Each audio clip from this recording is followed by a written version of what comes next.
हम आ गए हैं घूमने के लिए। यहाँ दिल्ली में प्रगति का मैदान लगा हुआ है बुक फेयर, तो यहाँ आए हैं हम घूमने के लिए। और यहाँ पे हमको बहुत सारी स्टॉल्स मिलने वाली हैं जो बुक्स हमें कहीं नहीं मिलती हैं, यहाँ मिल जाएंगी हमको। बहुत भीड़ है, ये देखिए सभी लोग आ रहे हैं घूम घूम के, तो हम भी जा रहे हैं। देखते हैं कितना टाइम लगता है। बहुत टाइम लग जाता है यहाँ घूमने में और पैर भी दर्द होने लगता है, इसलिए हम बच्चों को नहीं लेके आए साथ में। बच्चों को छोड़ के आए घर में, साथ में हैं उनकी केयर करने के लिए, इसलिए हम उन्हें छोड़ के आए। अदरवाइज हम उनको साथ में लेके आते, कोई नहीं होता तो छोड़ने के लिए। ना हमको कुछ सीनरी दिखी हैं, चलिए दिखाते हैं आपको। शुरू ही हुआ है और देखिए इतनी भीड़ है यहाँ पे। अभी तो स्टार्टिंग है, ये मुझे लग रहा है तीसरा चौथा दिन ही है, अभी काफ़ी दिन लगने वाला है। अगर आप लोग भी आना चाहते हैं तो आ सकते हैं। प्रगति मैदान में लगा हुआ है। अब प्रगति मैदान को काफ़ी डेवलप कर दिया है, पहले जैसा नहीं रहा है, काफ़ी कुछ चेंजेस हो गया है यहाँ पे। चलिए अंदर चल के दिखाते हैं यहाँ पे प्रगति मैदान का व्यू और किस तरीके की बुक वगैरह हैं, स्टॉल वगैरह हैं, सारी आपको दिखाते हैं। यहाँ पे बुक फेयर का सभी लोग बड़ी बेसब्री से इंतज़ार करते रहते हैं, क्योंकि सभी लोग समझते हैं। बहुत सारी फैसिलिटीज़ मिली हुई हैं यहाँ पे, क्योंकि जब एंट्री करते हैं गेट से और काफ़ी अंदर हमको चलना पड़ता है, तो हमको पैदल ना चलना पड़े, उसके लिए यहाँ पे बस की फ्री सेवा सर्विस लगी हुई है। अगर आप लोग आएँ तो आप ज़रूर उसका फ़ायदा उठा सकते हैं। चलो हम भी उस सेवा का आनंद लेते हैं और बस में बैठ के उधर तक थोड़ा जाते हैं। चलिए दिखाते हैं। बस में हम बैठने वाले हैं, चलिए आते हैं, देखिए फ्री है।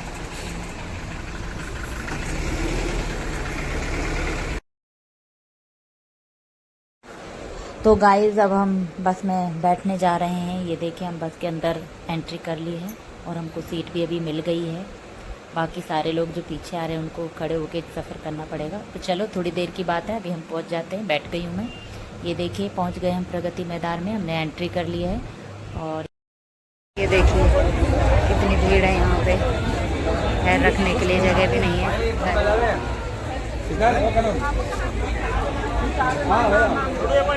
अभी ज़्यादा दिन नहीं हुए और इतनी तादाद में यहाँ पर भीड़ है। देखिए कैसे हम बुक्स वगैरह देख पाएंगे, पता चलेगा। और आप लोग क्या क्या दिखा पाएंगे ये कुछ पता नहीं है। तो दोस्तों चलिए हम आगे स्टॉल में चलते हैं अंदर। ये देखिए कितने प्यारे प्यारे डिज़ाइन का स्टॉल है। और फाइनली अब हम आ गए हैं एक स्टॉल के अंदर। यहाँ पर बहुत सारी बुक्स देखी, हर तरफ बड़े बड़े स्टॉल दिखाई दे रहे हैं। अलग अलग रंगों की डिज़ाइन की किताबें हैं, मानो अपनी ओर खींच रही हैं। मेले में बहुत चहल पहल है, हर कोई किताबें देखने में व्यस्त है और कोई पढ़ने में व्यस्त है। कुछ तो स्टॉल के मालिक से किताबों के बारे में जानकारी ले रहे हैं और कुछ बिलिंग पे कर रहे हैं। मैंने अलग अलग किताबों की स्टॉल पर जाकर देखा है और सबसे पहले मैंने एक साहित्य और उपन्यास की स्टॉल को देखा। वहाँ पर कई सारी बुक्स देखी, मुझे बहुत अच्छी लगी। लेकिन जो बुक्स मुझे चाहिए थी वो बुक्स अभी तक मुझे नहीं, स्टॉल नहीं मिला है। चलिए देखते हैं, क्या पता शायद कोई बुक मुझे भी पसंद आ जाए। मैंने बहुत सारे स्टॉल में घूम घूम के देखा है। बहुत प्यारे प्यारे लेखकों की और उपन्यास की कहानियाँ यहाँ पे हैं, जिनका करैक्टर बहुत ही अच्छा है। पर मेरा इंटरेस्ट थोड़ा अलग है। चलिए क्या पता मेरे टाइप की बुक मुझे मिल जाए, जिस चीज़ में मुझे इंटरेस्ट है पढ़ने में। क्योंकि जब भी हम किताबें खरीदते हैं तो हमें वही किताबें खरीदनी चाहिए जिनमें अपना खुद का पढ़ने का इंटरेस्ट हो, ताकि किताब हम खरीदने के बाद उसे हम बार बार पढ़ सके और नॉलेज भी मिल सके। तो एक और किताब मैंने ली है, इसमें कुछ इंटरेस्टिंग कहानियाँ भी हैं। चलो अब और देखते हैं। सारी बुक्स बहुत हैं, लेकिन मन है कि इतनी सारी बुक्स खरीद रहे, लेकिन भाई घर में तो जगह नहीं होती है रखने के लिए, तो जो हम पढ़ सके सिर्फ वही किताब हम लेंगे। एक और बुक ली है, कुछ अच्छा लगेगा तो ज़रूर मैं यहाँ से कोई बुक खरीद पाऊँगी। एक स्टॉल से दूसरे स्टॉल तक मैं काफ़ी घूमते फिरते बहुत सारी बुक्स मैंने देखी हैं। इस किताब को उठाते ही मुझे महसूस हुआ कि ये किताब मुझे लेनी चाहिए, लेकिन फिर मैंने सोचा नहीं भाई, मेरे को और थोड़ी अच्छी लेनी है जिसमें बहुत सारा ज्ञान हो। वो बुक्स देखने काफ़ी देर तक मैंने बुक्सों को देखा, ख़रीदने का फ़ैसला भी कर लिया है, लेकिन जैसे ही बुक मुझे पसंद आ जाएगी तो बुक मैं ख़रीद लूँगी। बहुत अच्छी अच्छी बुक्स हैं, सभी लोग बुक्स देख रहे हैं और बहुत प्यारे प्यारे कहानियों की भी रखी हुई हैं, क्योंकि मेरे पास घर में ऑलरेडी बहुत सारी बुक्स हैं, इसलिए मैं बहुत सोच समझकर बुक खरीद। फाइनली मैं अपनी पसंद के स्टॉल पर पहुंच गई हूं। ये स्टॉल मेरा सबसे फेवरेट है क्योंकि मुझे धार्मिक बुक्स पढ़ना और रखना बहुत अच्छा लगता है, क्योंकि इनमें बहुत सारा ज्ञान होता है। जब मैंने रामायण की पुस्तक उठाई और उसे देखा तो उसमें संवाद सरल हिंदी लिखी हुई थी, जिसमें न केवल रामायण के श्लोक और उसके साथ साथ व्याख्या भी थी। पुस्तक खास तौर पर मुझे इसलिए आकर्षित कर रही थी क्योंकि इसमें आधुनिक जीवन के सिद्धांतों के बारे में बहुत अच्छे से समझाया गया था। जब मैंने रामायण को पढ़ना शुरू किया तो इसका इतना प्रभाव मेरे जीवन पर अद्भुत पड़ने लगा। इसमें दिए गए ज्ञान और जीवन के सिद्धांतों ने मेरे जीवन को और बेहतर तरीके से बनाने में मदद मिल सकेगी। इसने मुझे सिखाया कि कठिन समय में सामना कैसे करना चाहिए, जीवन के सभी उद्देश्यों को कैसे पहचाना जाना चाहिए और धर्म के मार्ग पर कैसे चलना चाहिए।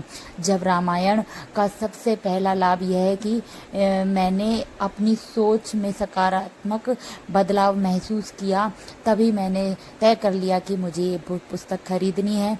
मैंने जीवन के प्रति एक नया दृष्टिकोण विकसित किया और मानसिक शांति प्राप्त की। पुस्तक ने मुझे प्रेरित किया कि हर परिस्थिति में धैर्य बनाए रखना चाहिए और धैर्य के मार्ग पर अड़िग रहना चाहिए। पुस्तक मेले में किताबें खरीदने का स्थान नहीं है, बल्कि यह एक ऐसा मंच है जहां हमें जीवन के विभिन्न पहलुओं को समझने और नए दृष्टिकोण से सोचने का अवसर मिलता है। धार्मिक पुस्तकें हमें केवल आध्यात्मिक ज्ञान ही नहीं देती, बल्कि हमारे मन और आत्मा को भी पोषित करती हैं। पुस्तक मेला एक ऐसी जगह है जहां हम अपने भीतर के सवालों के ऊपर उत्तर खोज सकते हैं और उन्हें अपने जीवन को एक नई दिशा दे सकते हैं।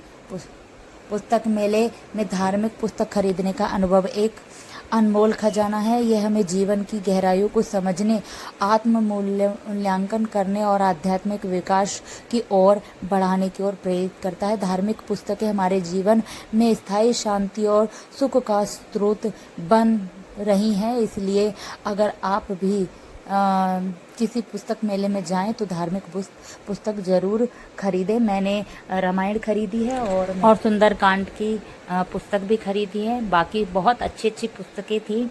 मन तो था यहाँ से बहुत सारी बुक्स खरीदूं, लेकिन मैंने इतनी ही बुक्स खरीदी हैं और नेक्स्ट टाइम फिर आएंगे तो हम यहाँ से और ढेर सारी बुक्स परचेज करेंगे। यहाँ देख रहे हैं, मुझे लगा इस स्टॉल पर भीड़ नहीं होगी, लेकिन यहाँ और स्टॉलों से ज़्यादा भीड़ है, क्योंकि मेरे जैसे और भी लोग हैं जो धार्मिक पुस्तकें खरीदने और पढ़ने में इंटरेस्ट रखते हैं। वैसे मैं सभी को सजेस्ट करूँगी आप लोग भी अपने जीवन में एक कोई ना कोई धार्मिक बुक को ज़रूर शामिल करें, क्योंकि धार्मिक ग्रंथ पढ़ने से या कोई पुस्तक पढ़ने से हमारे जीवन में बहुत ही सकारात्मकता आती है।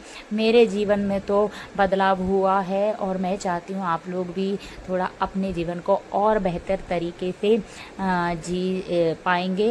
ये देखिए, मैंने उठाई है एक बुक और हमने बुक की बिलिंग भी कराई है। अब चलते हैं नेक्स्ट।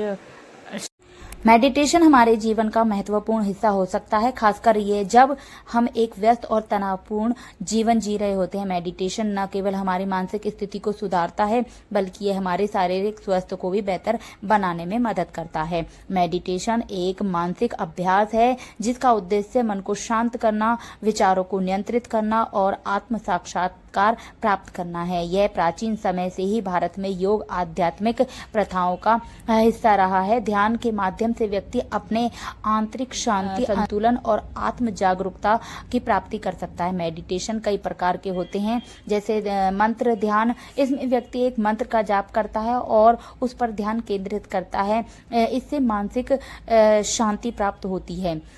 और ध्यान के साथ योग, यह ध्यान और शारीरिक अभ्यासों का संयोग है जो शरीर और मन दोनों को संतुलित प्राप्त करता है। मेडिटेशन से बहुत हमारे शरीर को लाभ प्राप्त होते हैं, जैसे मेडिटेशन तनाव को कम करता है और मानसिक शांति लाता है। ध्यान को यदि व्यक्ति एकाग्रता और ध्यान केंद्रित करने की क्षमता को बढ़ाता है। यह व्यक्ति को आंतरिक दुनिया से जोड़ने और आत्म साक्षात्कार प्राप्त करने में मदद करता है। नींद की गुणवत्ता बढ़ती है और बीमारी जैसी अनिद्रा जैसी समस्याओं से राहत मिलती है। मेडिटेशन अगर आप भी करने की सोच रहे हैं तो सबसे पहले आप किसी शांत और साफ सुथरे स्थान पर बैठ जाएं, जहां कोई बाधा ना हो। पद्मासन की स्थिति में सुखासन में बैठकर सीधा रीढ़ की हड्डी को सीधा रखें और आरामदायक स्थिति में बैठ जाएं। अपनी आंखें बंद करें और अपनी श्वास पर ध्यान केंद्रित करें। धीरे धीरे और गहराई से सांस लें। यदि आपके मन में विचार आते हैं तो उन्हें रोकें, बस उन्हें स्वीकार करें और धीरे धीरे ध्यान वापस सांस पर लाएं। शुरुआत में 5 से 10 मिनट के लिए ध्यान केंद्रित करें और धीरे धीरे इसका समय बढ़ाएं। मोटिवेशन से बचने के लिए सबसे लाभ प्राप्त करने के लिए हमें नियमित रूप से इसका ध्यान केंद्रित करना आवश्यक है। मेडिटेशन के सबसे अधिक लाभ प्राप्त करने के लिए इसे नियमित रूप से अवश्य करना चाहिए। ध्यान कोई त्वरित उपाय नहीं है, लेकिन नियमित अभ्यास से आपके जीवन में इसका लाभ प्राप्त होगा। इससे अपने दैनिक जीवन का हिस्सा बनाइए और धीरे धीरे लंबे समय तक करने का प्रयास कीजिए। मेडिटेशन एक शक्तिशाली उदाहरण है जो आपको आंतरिक शांति, मानसिक तनाव और आत्म साक्षात्कार की ओर ले जाता है। यह आपके जीवन में संतुलन और सकारात्मकता को लाने में मदद करता है। इसे अपनाएं और मानसिक और शारीरिक स्वास्थ्य को बेहतर बनाने की दिशा में एक कदम बढ़ाएं। मैंने भी मेडिटेशन किया। मुझे मेडिटेशन करके बहुत अच्छा लग रहा था। मुझे लग रहा था कि मैं अपने आत्मा से बातें कर रही हूँ और मुझे एकदम शांति महसूस हो रही थी। लग रहा था बस मेरे अलावा और मेरे परमात्मा के कोई नहीं है। मेडिटेशन करने से आप अपने भगवान के पास पहुंच सकते हैं, अपने भगवान को फील कर सकते हैं। मेरा पूरा ध्यान मेरे परमेश्वर पर था, क्योंकि मैं एक आत्मा से बात कर रही थी। जब मैंने मेडिटेशन किया तो मुझे बहुत ही सुकून महसूस हुआ, रिलैक्स हुआ और बहुत ही मज़ा आया। हमने पूरा मेला घूम लिया है और हम थक कर चूर हो गए। हमारे पैरों ने जवाब दे दिया है। पैरों में बहुत जोर से दर्द हो रहा था। अब हम बाहर की तरफ निकल लिए हैं। ये मेन गेट है मेले का। अब बताइएगा आपको मेरा ये ब्लॉग कैसा लगा, और अगर अच्छा लगा हो तो लाइक, कमेंट और शेयर जरूर कीजिएगा।